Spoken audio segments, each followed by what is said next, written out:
Hello, this is Leela Harris, and I'm here with Kindi and Leela, and we're doing an episode of our relationship series between Dalian Method Facilitators, and today's episode is on intimacy.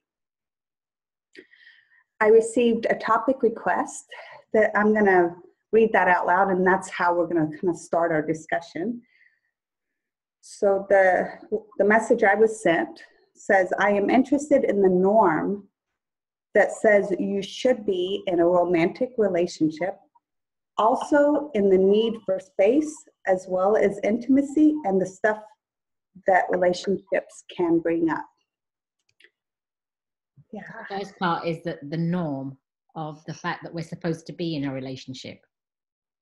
Yeah, it's interesting because this conversation, so we're coming from two totally different places. Mm-hmm. Between me and you, Kindi.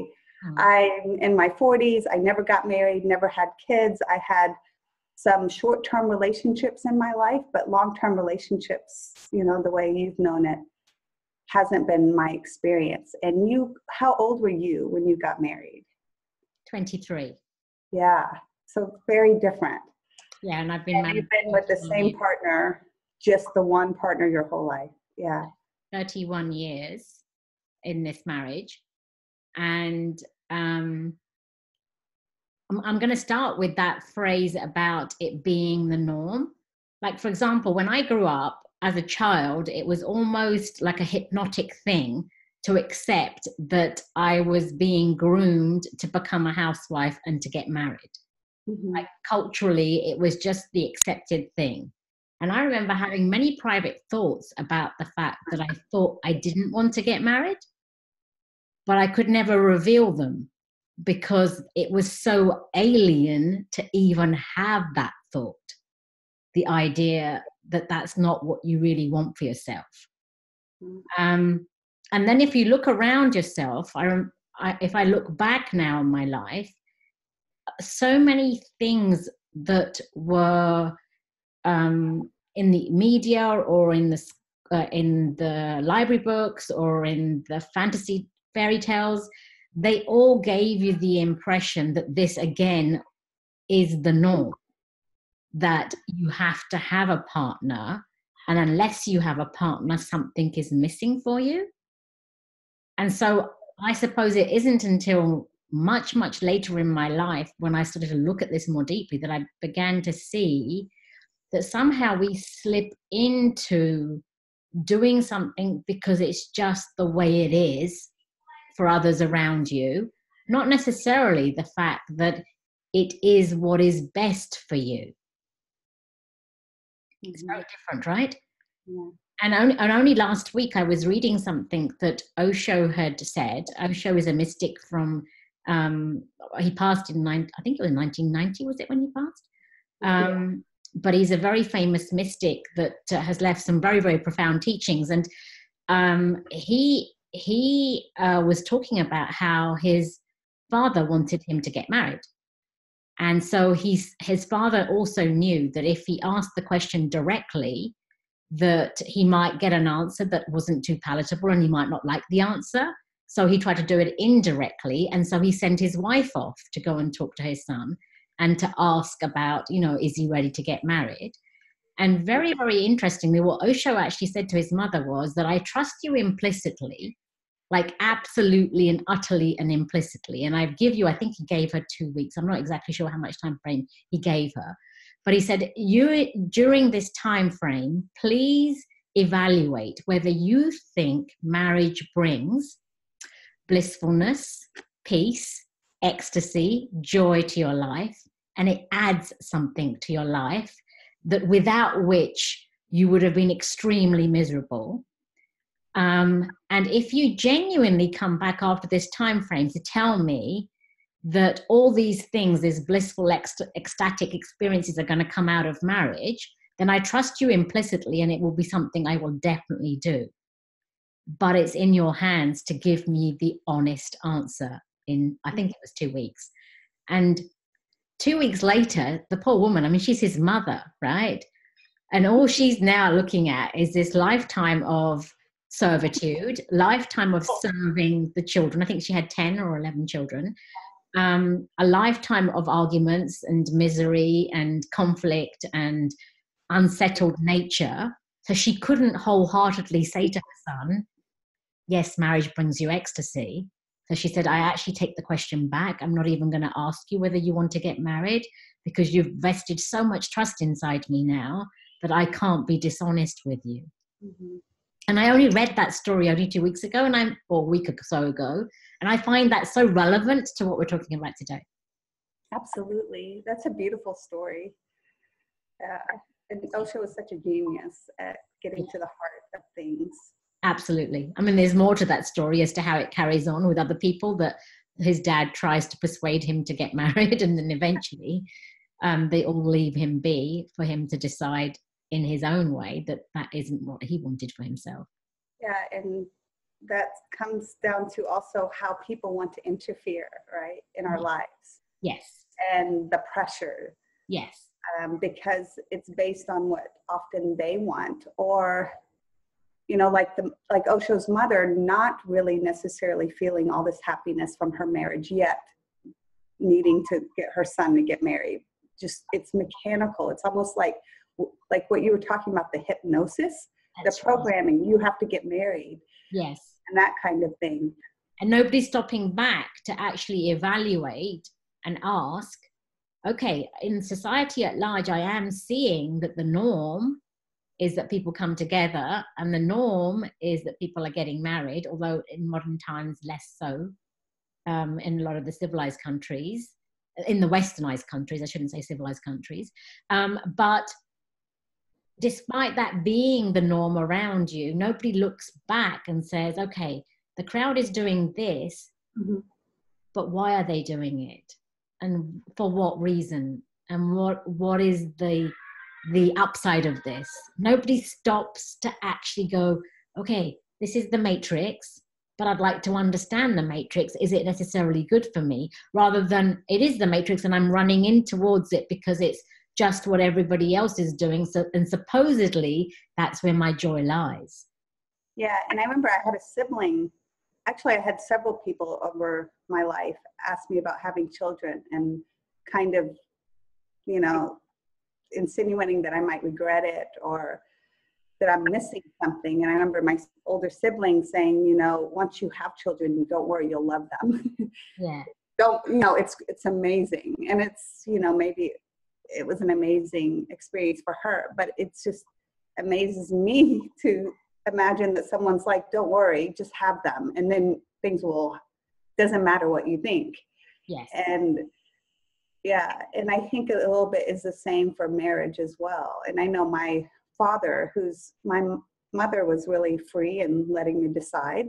Yeah. My father's very traditional, and he was raised in a Muslim family and quite traditional. In fact, on that side of the family, I remember I was visiting in the Middle East, and I had a cousin that wasn't there, but I was asking about her and how she's doing and that kind of thing. And asking one of my other cousins, and I said, how old is she? And they kind of went, shh. And I didn't understand. And then later, my cousin took me aside and said, she's 26, but we don't talk about that because she's not married. Mm. Yeah. Because that's a different culture. I wasn't raised most of my life in that culture, and I felt really grateful to not have that kind of pressure and that kind of like kind of shame about that. But my father did question me up till about my mid-30s. And then I think he gave up, like, okay, like, what are you doing here? Are you going to get married? I think he struggled with that and then just finally let it go. But was it a conscious decision on your part that was not something you wanted, or is it something that's just unfolded naturally? As I got into my late 20s, I started to realize I don't really know if I want marriage. And then as time went by, it just felt like, you know, I don't feel like I need it. Yeah. So at first it was kind of like not necessarily a conscious decision, but yet unconsciously I was avoiding it in some way because it just never worked out. But I think it just wasn't for me. But I remember as a kid, I'm trying to think of that whole Cinderella fairy tale kind of thing. I think just like all kids, I was a little bit in that. Maybe not as much as a lot of other little girls. Maybe it wasn't as much a fixation. It was just around me. I think it didn't have as strong a hold of me as it did you, Kindi, because the cultural influences were everywhere around you. Yeah, for me, I think the contemplation of stepping outside of what the culture was doing would have been way too big a leap for me at that point, because I simply didn't have the courage to stand up against the culture. And that's what it comes down to in some ways. When we don't do what is in the norm, it requires us to have a degree of courage to step against what is in the norm. And so often many people will follow what is the norm, not necessarily because it is right for them, but because they don't have the strength to stand against a mass population that's behaving in a certain way. And so fear comes in. And we don't look at that. We don't look at, oh, thousands and thousands of people are doing all of this, therefore it must be right. No, it's not. It could be that thousands and thousands of people are doing something because they're too scared to stand against it, and therefore they fell into it because it was the only thing, it was the only other option.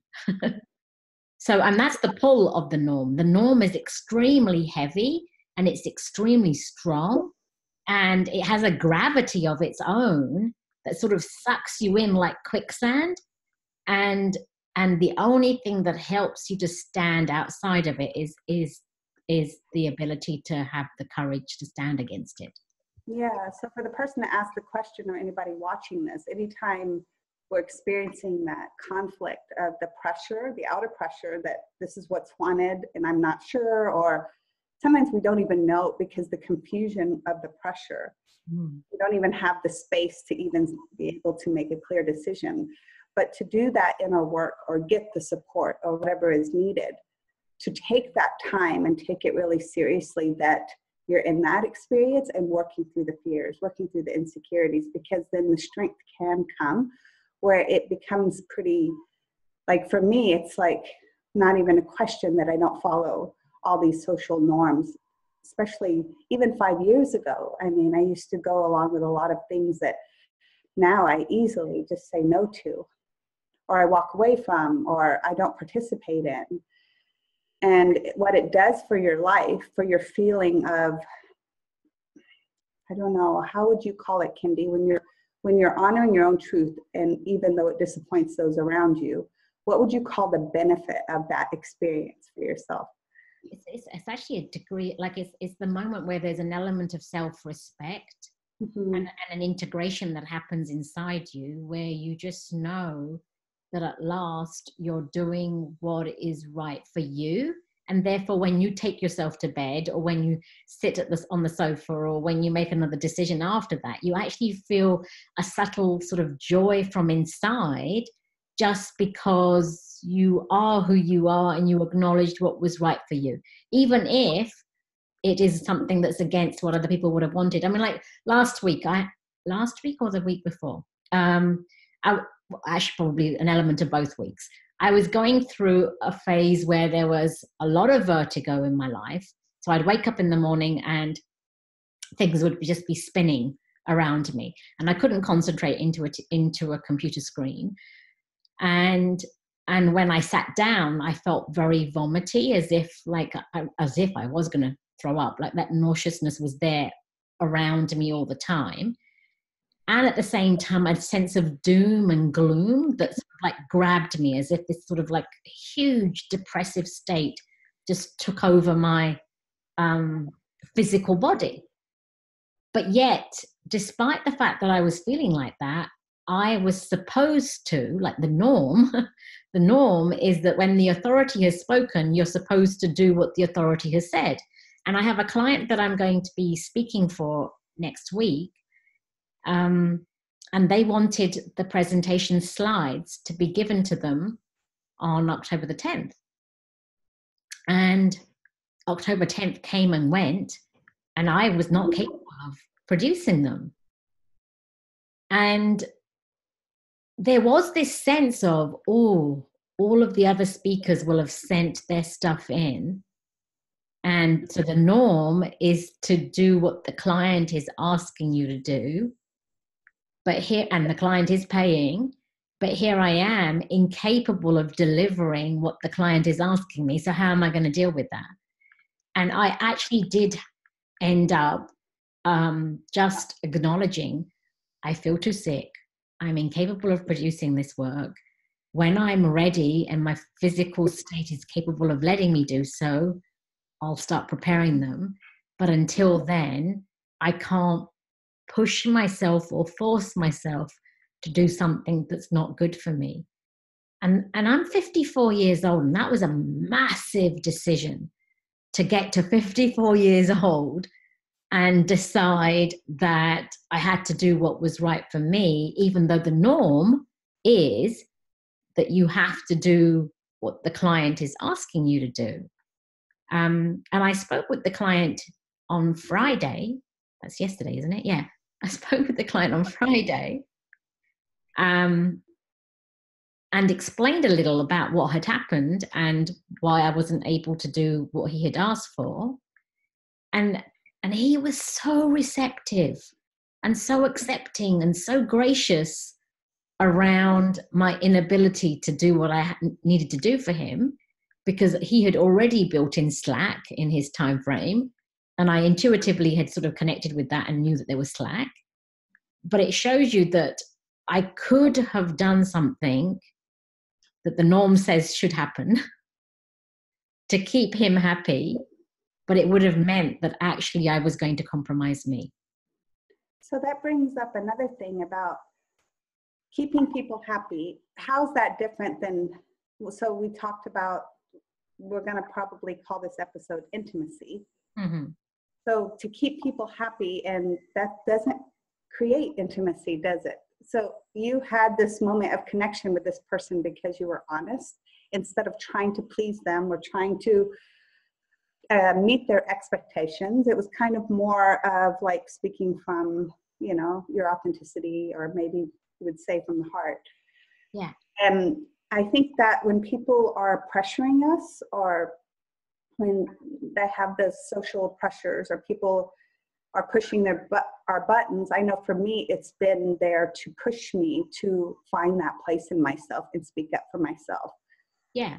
Yeah. And we feel obligated, and we feel like we're responsible, we've got to be dutiful or whatever. We're putting pressure on ourselves to be something that is not necessary.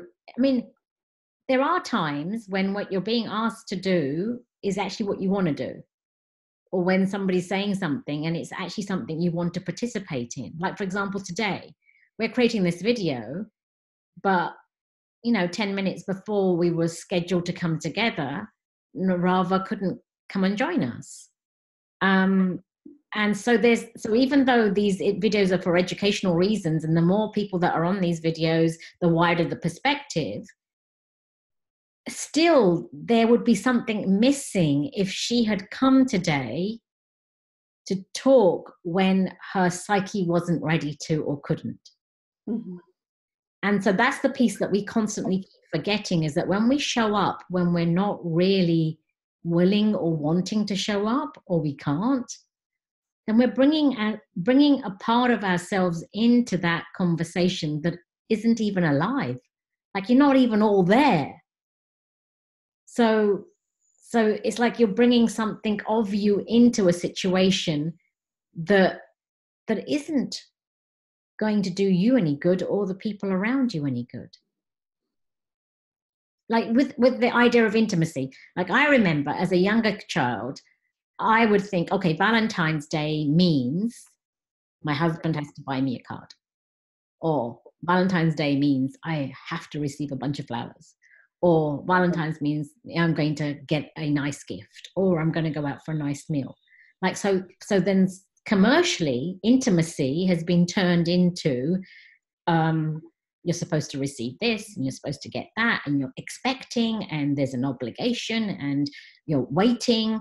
So what's happened is intimacy has actually been destroyed because of all these obligations and expectations and rules and codes of conduct that a person has to live by. Whereas if you just give a person freedom to be themselves, that's about the most intimate exchange you can have with and any. that experience is so different than, as I listened to you describe the Valentine's Day thing, I could feel the difference in that feeling than when you're just having that presence with someone, or that connection with someone that's based on more honesty and being ourselves and not trying to live out a formula.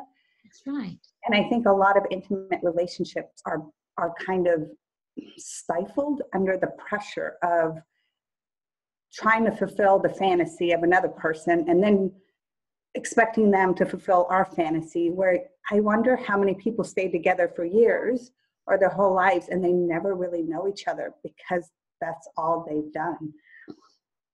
Yeah, it's difficult to know each other because you are, if you're in a dependent situation, a codependent situation, because fear is still driving your interactions, the fear to show yourself in your true nakedness, not like in the nakedness necessarily physically, but in your true nakedness of who you are. The fear to show or reveal all of that is what stops us from being intimate. Yeah, and we'll do one video probably on the subject of sex. We're not going to go into sex on this one because that deserves its own topic. But I think this intimacy that we're talking about, in order to have that connection during sexual intimacy, I think it all ties in. Let me go back on that question. So she also talks about the need for space as well as intimacy. Right. So as far as the need for space, so I talked about how I've been kind of more just really free, and as far as relationships and I mean, as compared to the traditions, like what we just compared our upbringing and my father's family. And but I have seen where I would just kind of ditch the relationship really fast because, yeah, so my inability to create intimacy, because I didn't even know how to do it with myself, much less another person. When things didn't feel good, I would just kind of end the relationship. This was much earlier on in my life. Because I needed space and I didn't know how to speak up for myself. I didn't know how to ask for what I wanted. So I would try to please the person. And then of course I wasn't happy. So then I would want to leave the relationship in order to get space. Yeah. So I've had to really work on understanding that relationships aren't bondage. Yes.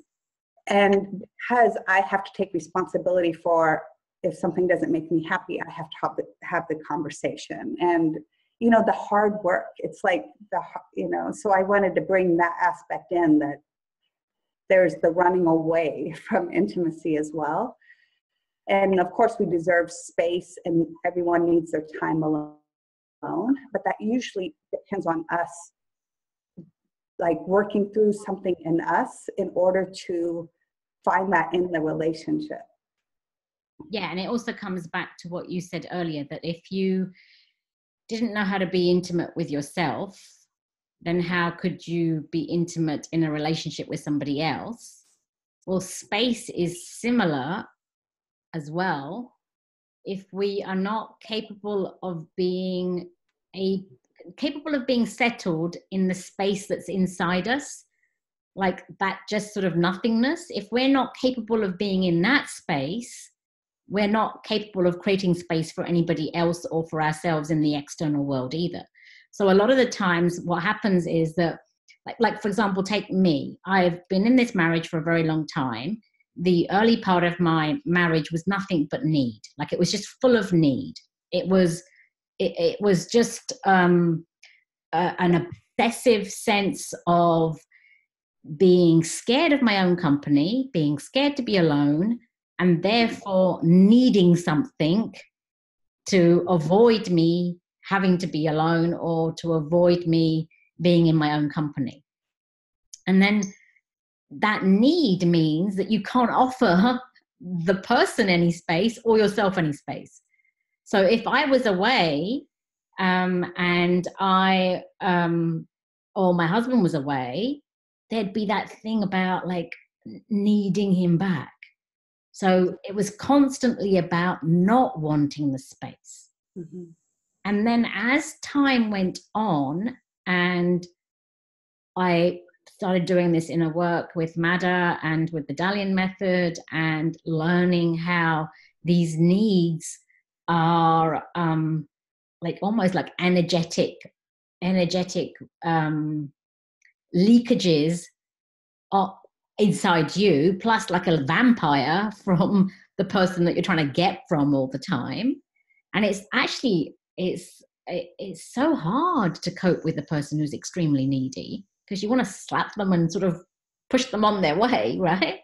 So when I started to see all that nature, it was easier to give my husband space to do his own thing. Whereas before, if he was doing his own thing, I would label it, oh, he's in his man cave, or he's hiding, or I'm on my own and boo-hoo, and I'm feeling like a victim, and I'm feeling sad for myself.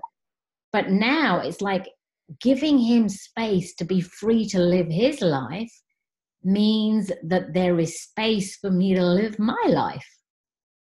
And so that's the piece I hadn't even seen before, is that I wasn't even giving myself space to live. Like, so in that question, it's almost like the more comfortable you become with yourself, the more you enjoy your own company, the more willing you are to take your space and honor your individuality and your individual space.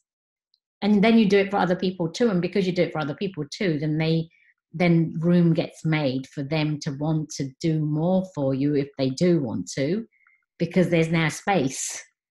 There's movement, and there's something possible back and forth rather than clinging and needing.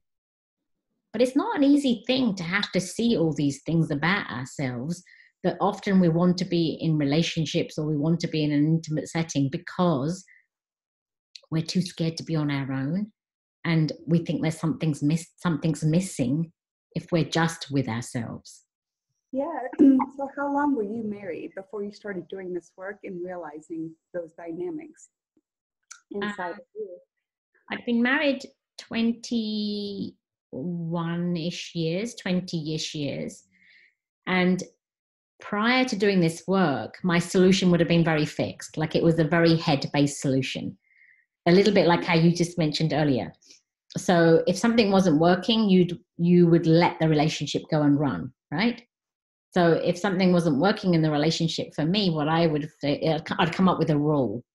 I'd come up with a rigid rule that would say, well, unless this is happening, I'm not going to do right, to control it. Or my head would come up with a different idea, and that is it. That's it. I'm going to have to leave. I'm going to have to get divorced.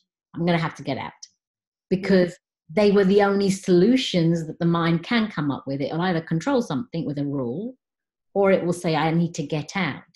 Yeah, and there's also running away from the vulnerability, and either I'm going to control them or I'm going to leave them. Yes. Because there's a feeling that the ego's in control, like, I'm going to leave you.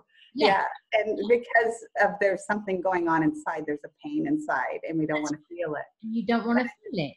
The reason I asked you how long you were married, because sometimes people think it's been too long. I've been in these patterns too long. It's never too late, actually, and to turn things around. So in my experience, I've learned through several relationships in my life, and Kindi has learned through the same relationship, and that relationship itself has changed dynamics within that. So either one, it works, whatever works for each person is different, but either one can work within transforming what's the relationship is showing us and pushing us to see in ourselves.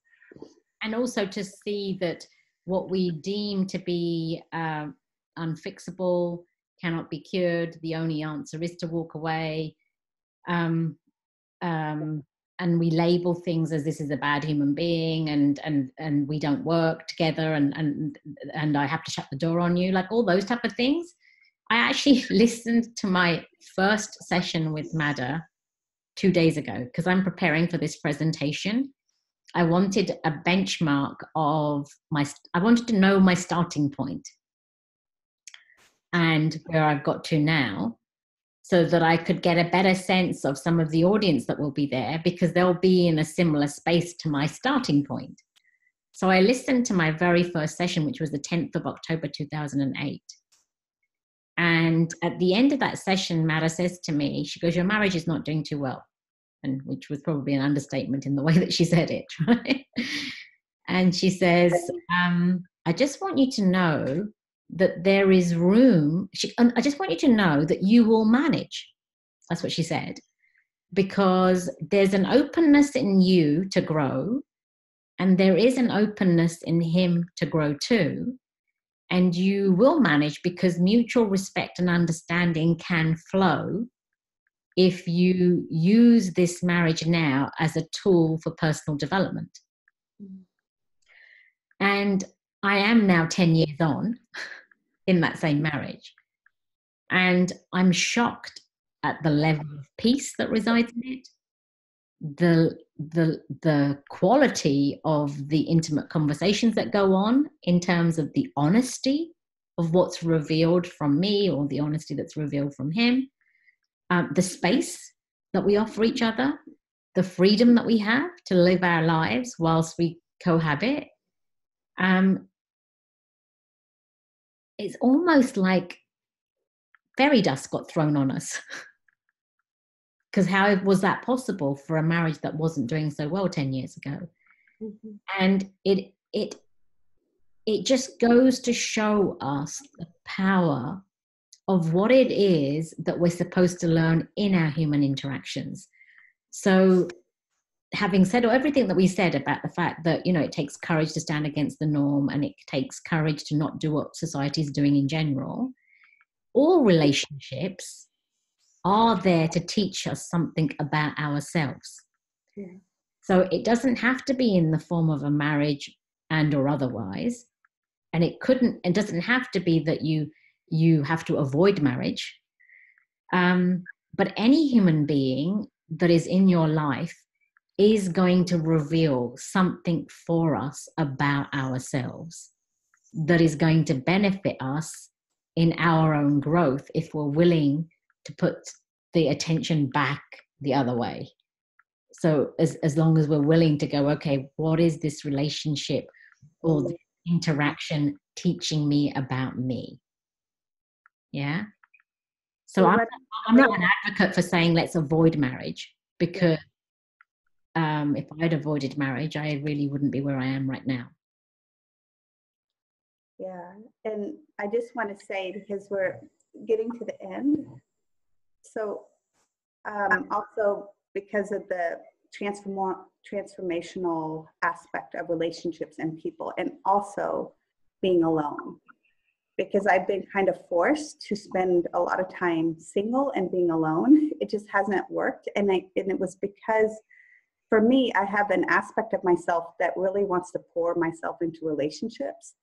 That's just been something, my senses, past lives, that's been my focus. Relationships, how do we work on that? And so I needed to take several years actually to focus in and find out who I am.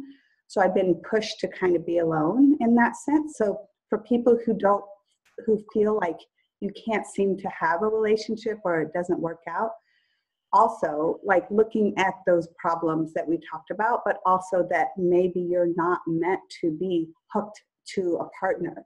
Maybe that's not right for you, because there may be something else that you need to learn, or maybe that your soul needs to experience. I know I've been learning how to stand on my own without someone kind of being there as a support, which is actually really incredible, but I would have never guessed that it would be fulfilling or incredible, because I was so attached to relationships. So yeah. So any final thoughts? That even if you're in a marriage and you do have a companion, you still have to have that same experience you're describing, and that is to learn what it means to be alone. Yeah, that's true. Yeah, good point. Because it doesn't mean that you avoid that at all. It doesn't matter what angle we come from. Ultimately, we all end up learning similar things. So my biggest learning really in this marriage has been to accept my aloneness, and to understand what that means, and to be willing to be alone. So you've lived through more of that because by nature it's happened automatically.